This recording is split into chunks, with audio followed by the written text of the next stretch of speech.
everybody, welcome back to my channel. Here is another one from the new BOPA series. However, it's a different one. I'm always talking about focusing on the good things, and yes, of course, please do as often as you can. But sometimes circumstances and events happen and it sucks, and you cannot for the life of you figure out how to feel good about a certain subject in your life. Then there's the focus wheel. This is also from the teachings of Abraham. It's from their book Ask and It Is Given, written by Esther and Jerry Hicks.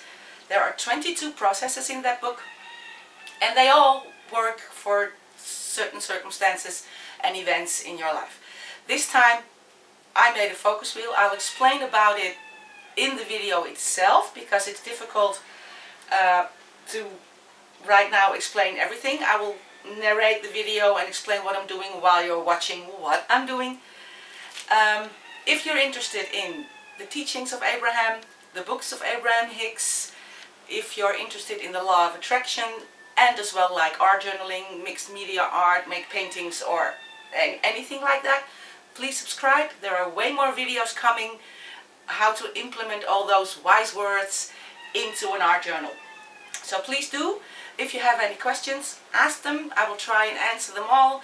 I would like to hear from you. I would like to hear your thoughts. Maybe we can help each other a little bit. Yeah, well, that's it actually. Join me for this focus wheel. Oh, no, it's not it yet. Actually, this is also, I have some tips on the mixed media part. It's about the background. I have a certain technique for that. And this is one of my smaller touch drawings. And there's a video coming about those touch drawings. But you can see me put this on here. So it'll explain a little bit about it. A more in-depth video of touch drawing is on its way. I am editing it as we speak. So, well, more than enough blabbering for me. Let's dive into this focus wheel. So here we are, a focus wheel. One of the processes by Abraham Hicks out of the book Ask and It Is Given. What is it for? It is to improve how you feel about a certain topic. Could be anything. And if you want to improve how you feel about that, because it's difficult to just jump from, I don't feel good about this, to, hey, this makes me feel good, I'm happy about it. This focus wheel will take you in incrementally in steps towards feeling better about it. What you do first is identify what it is you don't feel good about and write it down on a separate piece of paper. You won't be needing it anymore, but clearly state what you're not happy about. Because after you've made that statement very clearly, it's easier to identify what it is you do want to feel about that topic. For example, I don't want to feel disappointed about ... Once you've identified that, now you can make a statement that could be something like, I feel pleased about ... This statement goes in the center of your wheel, of the circle you've drawn, which you have seen me do already. It's important to have that statement in the present tense, as if it has already happened. So, don't say, I want to feel pleased, but say, I feel pleased, as if it is happening right now. Now the work starts. You can probably it's probably difficult to jump from whatever negative feeling or emotion you have to the other side of the coin, so to speak, and feel good about it. So you make small statements. The statements have to be true for you in your life and have to make you feel just a little bit better. Just a little bit. Don't make big jumps. You won't get on the wheel, so to speak. Make small jumps. Make statements that go sort of kind of in the right direction to where you want to go and how you want to feel. So if you have found that first statement, which is usually the hardest to find, write it down and really truly believe and feel that you are feeling a little bit better. Then there's the next one. For example, there are things in my life that I feel pleased about. Has nothing to do with your topic yet, but it is going in the right direction. And that's how you do a focus wheel. takes a little bit of practice. And as you can see, I have taken out scrap paper and started a second wheel. And now I have taken out a piece of scrapbook paper to make a third one. Sometimes one wheel is not enough. But I could feel that I was already feeling a little bit better.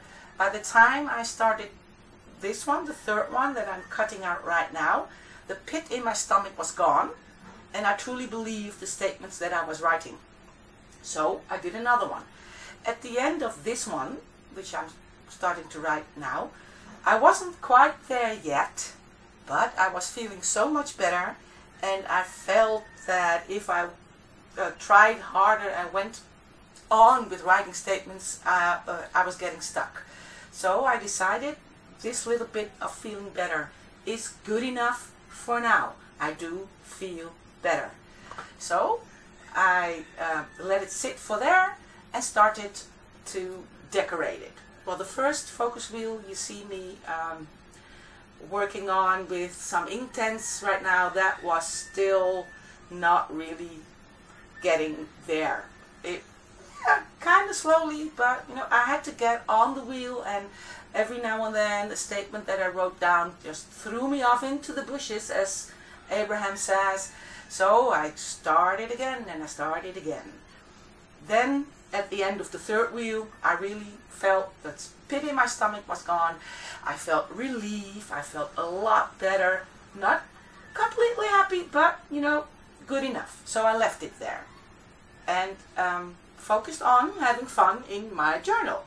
I decided to not put the focus wheels in the center. I picked out the focal point a little bit more to the left and to the bottom, and I picked out a color that matched one of the papers I was using.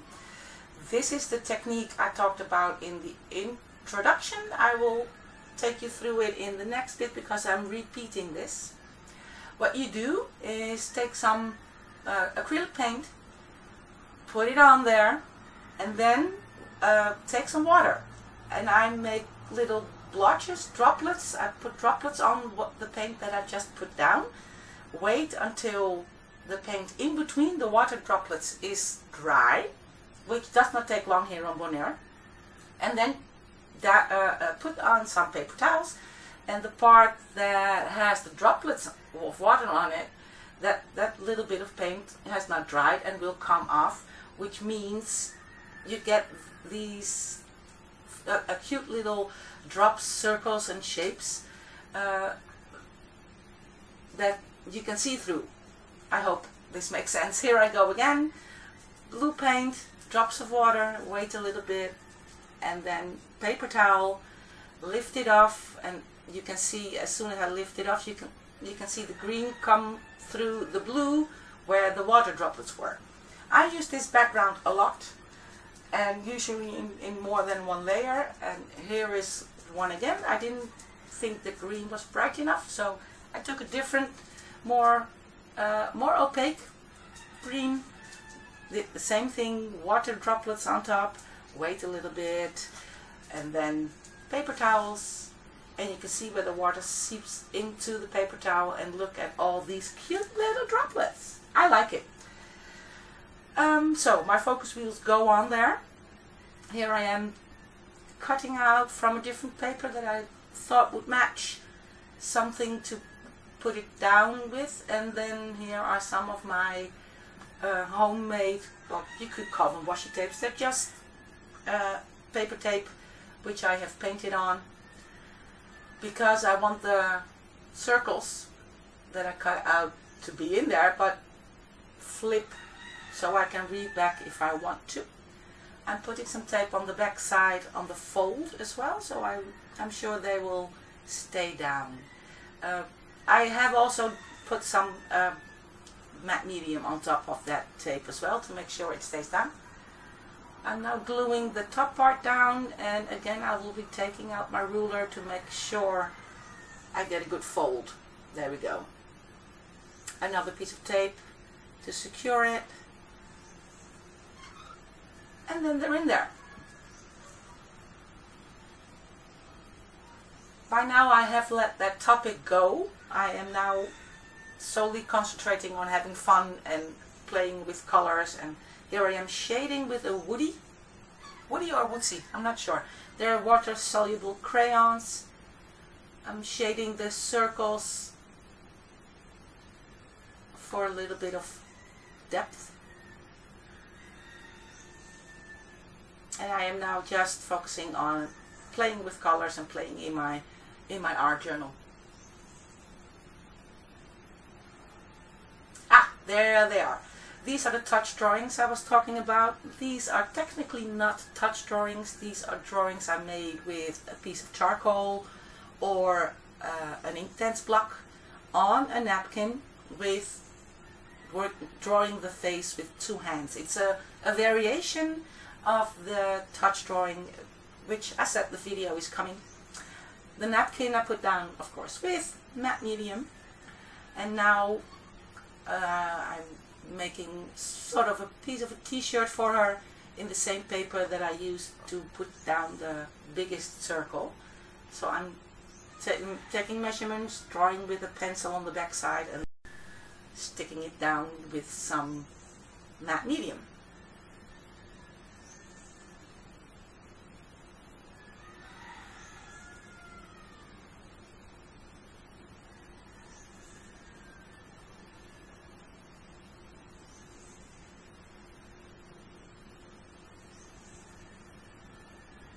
There it is, all stuck down. Oh, here come the Inktense blocks again. I am going to shade one side of her face a little bit darker than the other side. I used the lid of my Inktense blocks tin to make a little puddle of watercolor. I've chosen the color that's closest to the purple that's already in there, and I'm shading one side of her face a little bit darker. And I just take a brush with a little bit of water and take off some of the Inktense block right directly from that little block, if you get what I mean. Here is a little bit of white acrylic paint, and I'm going to paint in the whites of her eyes. And I'm trying not to correct the shapes of her eyes, because in touch drawings, or the way I do these, they come out funky and quirky. It's probably an excuse for not being able to draw a real good portrait if my life depended on it, but hey, I like my quirky girls. I stick to how they came out with the drawing. She now looks horrible, of course, but I'll be going back in there. I did some black marker and a little bit of white to accentuate the flowers in the paper of her t-shirt. The same paper, I love the combination, and I'm writing out focus wheel. I wanted to draw a W, turned out to be an H, so then, it all ended up okay. I wrote out these letters and cut them all out, and found a spot. I moved them around a few times until I found the spot where I liked them the best. And then I glued them down.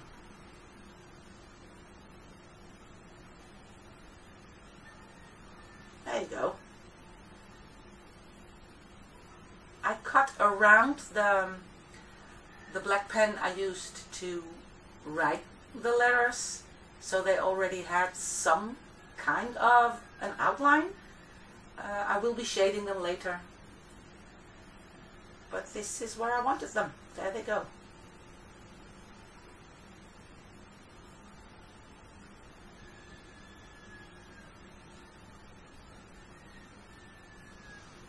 That's the shading. This is a watercolor pencil, not a very good one.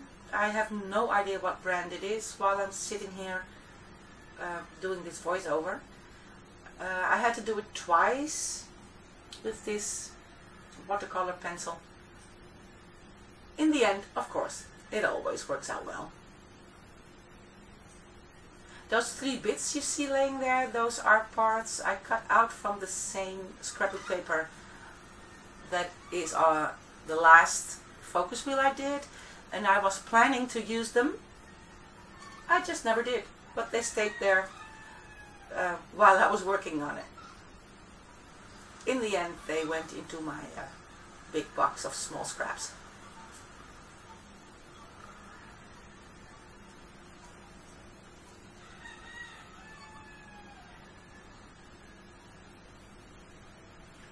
Well, there's the shading almost done. Yes. These are portfolios. They are a little bit like the Woodsies or the Gelatos. They're also water-soluble crayons, and I am using the flesh tone and a purple tone to create some more definition and shading and highlights in her face. I'm using purples and browns and blacks for her hair, and I have used a simple felt marker to make her lips orange. This is just the shading of her face. It's a bit difficult because it's so small and these crayons are big. On the other hand, it helps me not be too precise, makes me more spontaneous, because there's less control if your crayon actually is too big for what you want to do. And I kind of like that effect. Two markers, a blue one and a green one for the irises, and then a black one for her pupils. And now she comes to life just a little bit. A pen with which I went around the irises, and with some white paint in a bottle with a fine tip, because it's so small, I accentuated the white. I then accentuated her eyelids where your eyelashes would be, make them a little bit darker, the white dots in her eyes, and then she's almost done. A little highlight on the bottom lip. Bottom lip is usually lighter than the upper lip. Some more black, some more definition, just playing with that cute little girl there.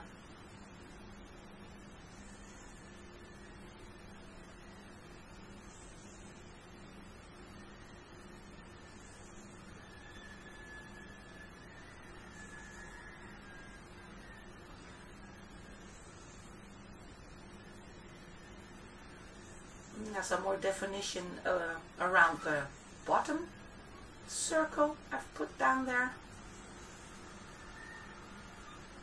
Also with a water-soluble crayon.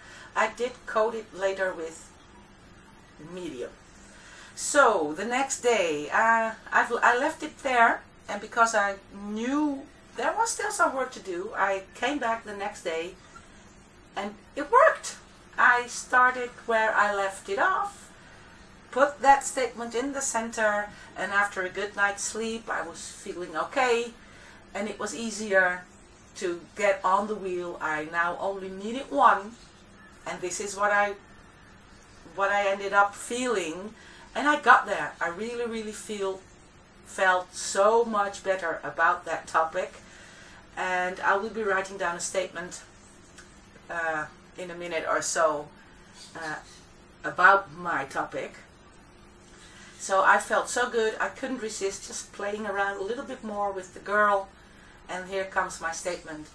And it was, my feelings went from feeling responsible and guilty about not thinking I took the responsibility, to being response-able, being able to respond to a certain circumstance in my life without feeling guilty of how I responded.